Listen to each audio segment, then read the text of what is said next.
नमस्ते छात्रों, सुप्रभात। पिछले तासिका के माध्यम से हमने जो भारतेंदु हरिश्चंद्र जी है, इनके बारे में उनकी बीवी मन्नो बीवी ने हमें किन किन बातों से परिचित कराया है, यह हमने देखा है। और आज हमें इस तासिका के माध्यम से उनका जो आगे का जीवन है उसके बारे में हमें यहाँ पर जानकारी लेनी है। तो देखते हैं, पिछले तासिका में हमने पाठ कहाँ तक देखी थी। वे मुझे ऐसे देख रहे थे जैसे मैं कांच की बनी थी। देखो, यहाँ पर उनकी बीवी जो है, उनकी पत्नी जो है, वह कह रही है कि मैं वहाँ पर बैठी थी, उनके सामने थी, लेकिन वह मेरी ओर ऐसे देख रहे थे कि मैं वहाँ बैठकर भी मुझे ऐसा लग रहा था कि मैं वहाँ पर नहीं हूँ, जैसे कि मैं कांच की बनी हूँ।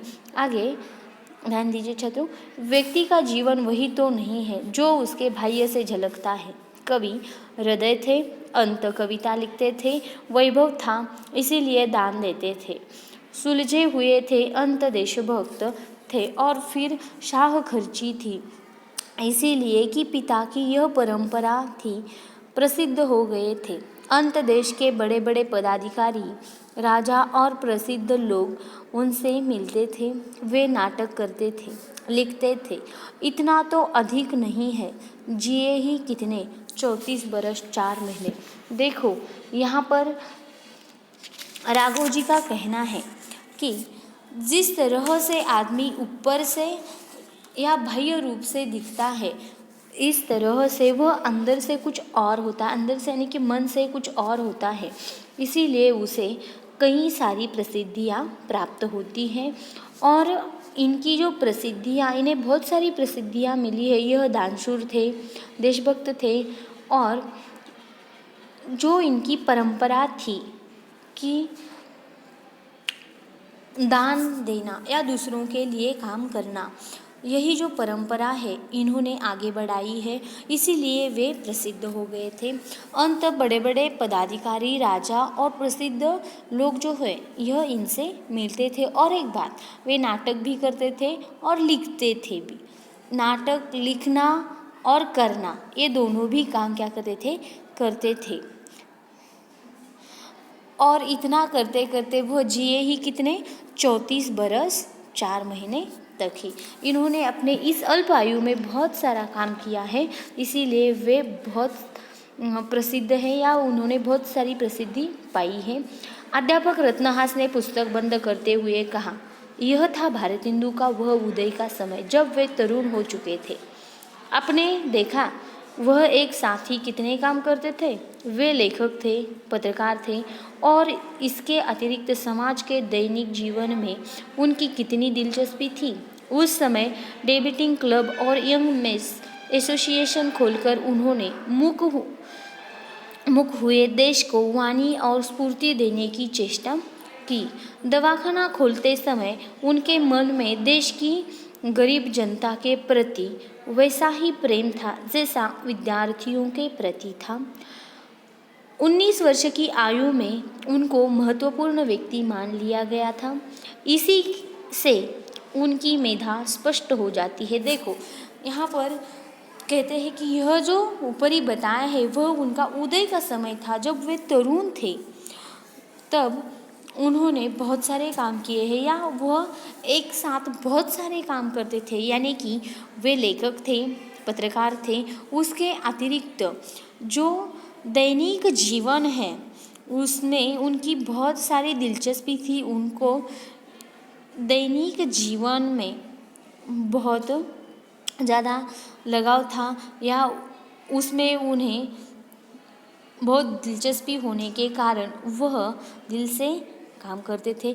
उस समय डेबेटिंग क्लब और यंग मेस भी उन्होंने खोलकर, जो मुख यानी कि जो कुछ नहीं बोलते ऐसे लोगों के लिए यह मेस खोलकर उन्होंने वाणी को स्फूर्ति देने की चेष्टा की। यानी कि उन्हें उन्हें बोलने को सिखाने का प्रयास यहाँ पर किया गया। और एक बात, उन्होंने जब दवाखाना खोलते समय गरीब जनता को उन विद्यार्थियों के तरह उन्होंने ध्यान में लिया है कि जिन विद्यार्थियों के पास पैसे न होने के कारण या आर्थिक वजह से वह पढ़ाई नहीं कर सकते, उसी तरह से जो आर्थिक परिस्थिति से कमज़ोर लोग हैं उन्हें उस दवाखाना में, उस अस्पताल में मुफ्त में इलाज करवाने का प्रयास भी उन्होंने किया है। अध्यापक रत्नहास ने कुछ पल रुक कर पुस्तक उठाई और पढ़ने लगे। देखो आगे अध्यापक रत्नहास कुछ पल रुकते हैं और फिर से उस पुस्तक को उठाकर क्या करते हैं, पढ़ना शुरू करते हैं। बाबू साहब की कैसी तबीयत है? प्रश्नार्थक चिन्ह। ठीक है, ठीक नहीं है। मल्लिका मन ही मन काँप गई। भारतेंदु शैया पर पड़े थे। मलिन रुग्ण मल्लिका ने देखा तो आंखें फटी रह गई। कहाँ गया वह चपल रूप, वह दबंग उत्साह? यही तो था जो उन्मुक्त सा पथों पर गा उठता था, जिसमें अहंकार नहीं था किंतु जागरूक स्वामी रक्तबीज की भांति बार बार उठता था और जिसकी मुखरी चंचलता एक दिन काशी को गूंजाया करती थी। यही था वह कुलीन जो मनुष्य से प्रेम करना जानता था। यही था वह धनी जो उन्मुक्त हाथों से अपने वैभव को दारिद्र्य का आंचल भरने के लिए लुटाया करता था। वह भक्त था, वैष्णव था और उसमें जीवन का सहज गर्व था। देखो यहाँ पर जो मल्लिका है उसे इन भारतेंदु को देखकर, इस भारतेंदु जी को देखकर ऐसा लगता है वह आश्चर्यचकित हो जाती है। जब वे शैया पर पड़े दिखाई देते हैं तो कहती है, कहाँ गया वह रूप, कहाँ गया वह उत्साह, कहाँ गई वह दानशूरता और कहाँ गई वह चंचलता?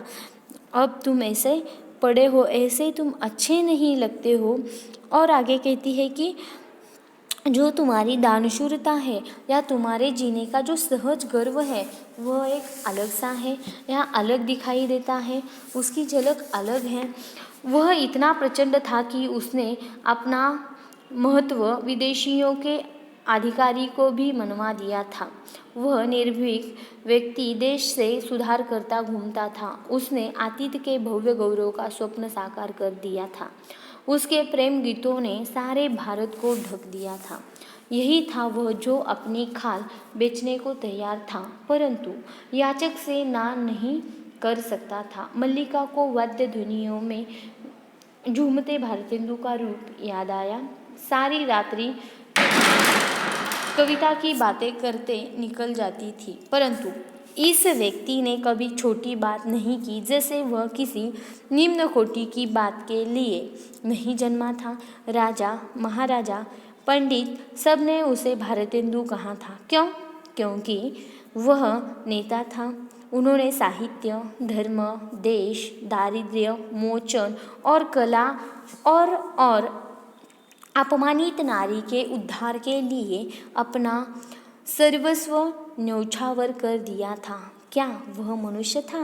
देखो यहाँ पर जो मल्लिका है वह उनका गुणगान करते हुए कहती है कि इस व्यक्ति ने, या यह व्यक्ति जो है वह याचक के लिए कभी ना नहीं करता था। वह अपनी खाल तक बेचने के लिए याचक के लिए तैयार हो जाता था। और उसने वाद्य ध्वनियों में गूंजते भारतेंदु को या उनके रूप को देखा है। जब वे बातें करने लगते थे तो सारी रात्रि वे कविता की बातें करते करते निकल जाती थी। जो रात्रि है वह इस कविता की बातें करते करते क्या हो जाती थी, निकल जाती थी। लेकिन इस आदमी ने, इस व्यक्ति ने कभी छोटी बात अपने मुंह से कही नहीं है, निम्न कोटि की बात। मुझे ऐसा लगता है कि ऐसी बात करने के लिए शायद यह जन्मे नहीं थे। और इन्होंने उसके साथ साथ ही अपमानित नारी के उद्धार का कार्य भी किया है और इसके लिए अपना सर्वस्व न्यौछावर कर दिया है। क्या यह मनुष्य था? देखो वह सवाल करती है, यह एक असामान्य मनुष्य है, यह क्या मनुष्य है?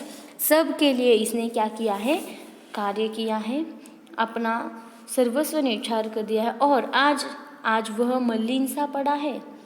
किंतु उसके नेत्रों में वही चमक, क्षीणकाय हो जाने पर भी ओठों पर अब भी वही क्षमाभारी आशुतोष और अपराजित मुस्कुराहट। देखो, वह कहती है, जो मनुष्य यहाँ पर पड़ा हुआ है मलिन सा, उसकी आंखों में तब भी जिस तरह से चमक थी आज भी वैसी की वैसी है।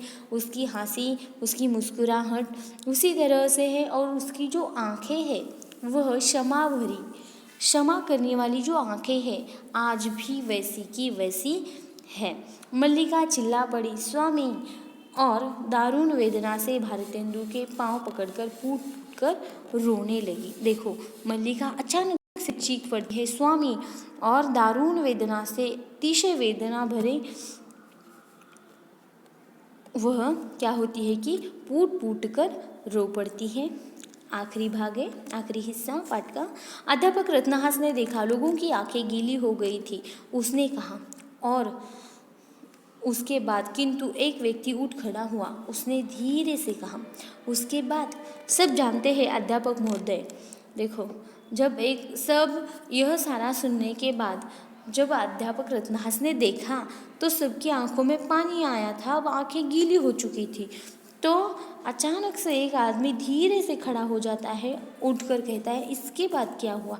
तो अध्यापक कहते हैं, सब जानते हैं महोदय। आगे, भारतेंदु के जलाए दीपक से असंख्य दीपक जल उठे। आइए बाहर बाग में चलते हैं। आज हमने इसी संबंध में भारतेंदु के जीवन में संबंधित एक नाटक खेलने का आयोजन किया है। उसका नायक हरिश्चंद्र ही है, हिंदी गद्य का पिता, डैश डैश डैश भारती का सपूत। तो इस तरह से यहाँ पर भारती का सपूत जो पाठ है वह समाप्त होता है। यहाँ पर कई कठिन शब्द हैं, उसे हम पढ़कर तुम्हें सुनवाते हैं। कौतूहल, जिज्ञासा, तारतम्य, सामंजस्य, तादात्म्य, अभिन्नता, एकरूपता, क्षीणकाय, दुर्बल, जर्जर शरीर। यहाँ पर एक टिप्पणी है, भारती का सपूत जीवन परक उपन्यास के कुछ प्रमुख अंशों को यहाँ उद्धृत किया है कि विद्यार्थियों को अधिक जानकारी के लिए पूरा उपन्यास पढ़ना ज़रूरी है, या उपन्यास को तुम पढ़ो, इसकी जानकारी तुम हासिल करो। इसमें बहुत सारी जानकारियाँ तुम्हें मिलेगी। इसीलिए छात्रों के लिए, कक्षा 11वीं के छात्रों के लिए यह भारती का सपूत, यह उपन्यास पाठ्यक्रम में रखा गया है। यहाँ पर हमारी पाठ समाप्त हो गई। आगे की जो पाठ है वह हम अगले तासिका में लेंगे। धन्यवाद।